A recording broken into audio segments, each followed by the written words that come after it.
Здравствуйте, мои дорогие! Сегодня мы с вами приготовим замечательный вкусный торт «Восторг». Уже название этого торта говорит само за себя. Бесподобные нежные бисквитные коржи и замечательный крем. А запах какой у этого торта, вы себе представить не можете. Аромат бесподобный. Попробуйте его приготовить. Этот торт абсолютно несложный в приготовлении, как он может вам показаться. Рецепт очень легкий и получится у всех. Пожалуйста, сделайте его вместе со мной, и я уверена, он всем понравится. Ну что, мои дорогие, начнем? Сегодня мы начинаем приготовление с крема. Для крема в небольшую кастрюльку кладем одно яйцо. Сюда же добавляем 3 столовые ложки сахара, это 60 грамм. Плита пока у меня еще не включенная. И перемешиваем хорошенько. Сегодня у нас будет заварная основа у крема. Сюда же добавляю 40 грамм кукурузного крахмала. И нужно будет добавить молоко. Молоко у меня теплое, 400 мл молока. Добавляем постепенно, постоянно перемешиваем, чтобы не было комочков. Добавляю остальное молоко, перемешиваю хорошенько и включаю плиту. На среднем огне нужно будет довести крем до кипения. Как только он закипит, он тут же загустеет. И вот такой крем у нас получается. Выключаем плиту. Плиту нужно будет обязательно выключить. И сейчас добавляем шоколад. 150 грамм белого шоколада. Поломайте его на мелкие кусочки, так легче ему будет растаять шоколаду в креме. Перемешиваю. Пока весь шоколад не растворится. Теперь перелью крем в другую посуду, накрою пленочкой и оставляю его, чтобы он остудился. Крем готов. Основа крема готова. Теперь займемся тестом. Для теста нам нужно будет взять 6 яиц. Яйца у меня весом каждое яйцо по 50 грамм. Вся раскладочка, конечно, в граммах будет внизу под видео. Щепоточка соли.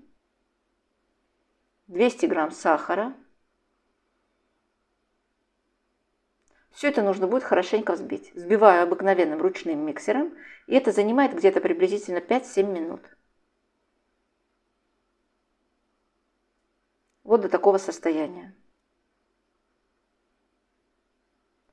Сейчас нужно будет добавить грецкие орехи, или перемолотые, или нарезанные, 100 грамм, 50 грамм, 50 грамм. 50 грамм грецких орехов. Добавляю 200 грамм муки. Мука у меня не просеянная, поэтому я ее сейчас просеиваю. И сюда же добавляю 30 грамм какао. 1 чайная ложечка разрыхлителя.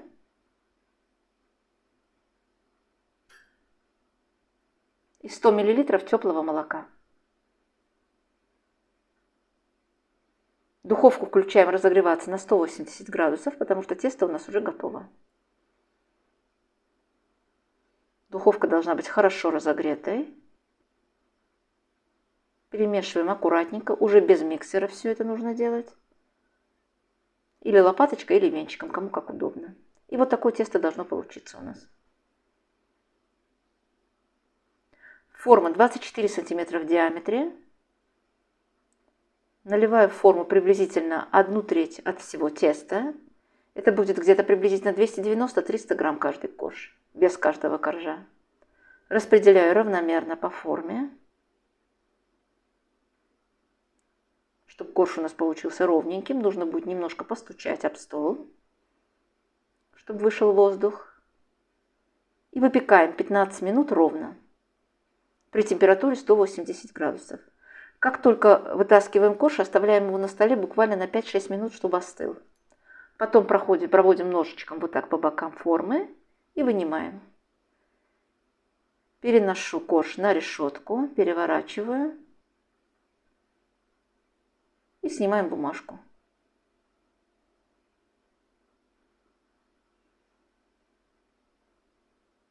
Еще раз переворачиваю корж и оставляю его остудиться. Вот такой толщины приблизительно должны быть все 3 коржа. Точно таким же образом нужно будет испечь и 2-й, и 3-й корж. Опять-таки, здесь уже половина теста у меня. Распределяю равномерно. Опять-таки постучу. И буду выпекать 15 минут при температуре 180 градусов. Все коржи готовы. И пока коржи у нас будут остывать, займемся орехами. Для орехов в небольшую сковороду отправляю 100 грамм сахара. Совсем на небольшом огне. Распределяю сахар по донышку сковороды.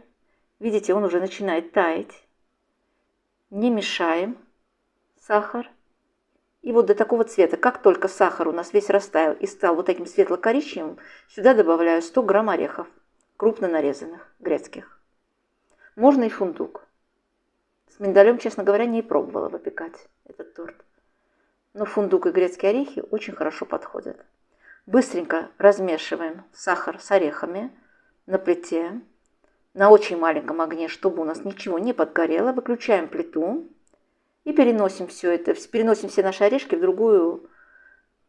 другую посуду, чтобы быстрее остыло. Теперь все это нужно измельчить в блендере.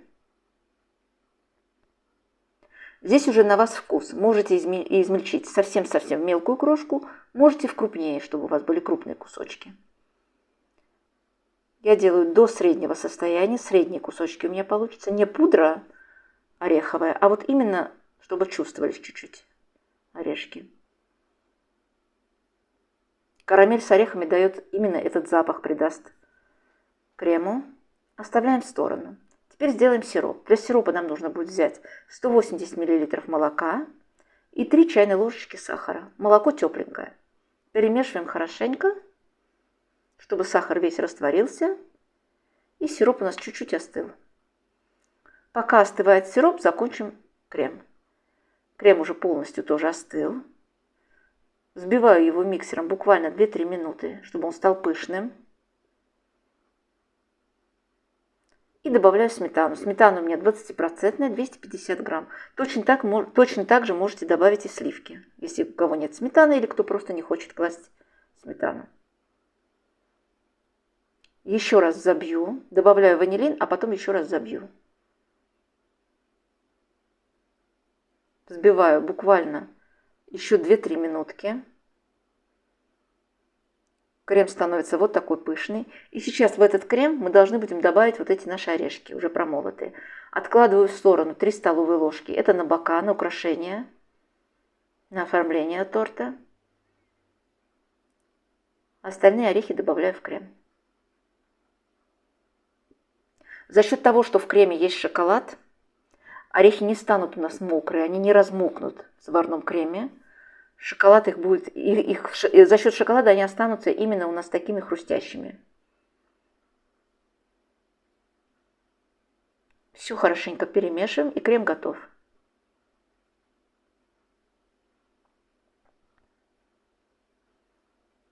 Нежный, очень восхитительный крем просто получается по вкусу, мои дорогие. Начинаем собирать торт. Чуть-чуть крема я отправляю на дно блюда. Переворачиваю первый корж. Донышко идет наверх. И обязательно нужно будет пропитать. Сироп уже остыл полностью.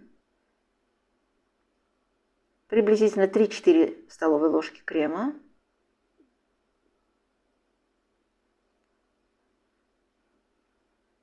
Можете, конечно, распределить сразу крем по всем 3 коржам. Так вам будет легче, чтобы одинаковое количество крема пошло везде.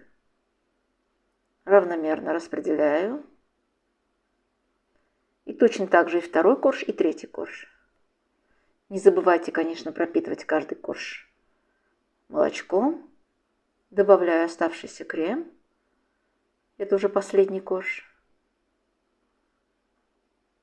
Торт обязательно нужно будет оставить в холодильнике, чтобы он хорошенько пропитался. Не на столе, а в холодильнике именно. Конечно, желательно хотя бы 6-7 часов, чтобы он полежал в холодильнике. Орешки, которые мы отложили на бока, оформляю бока.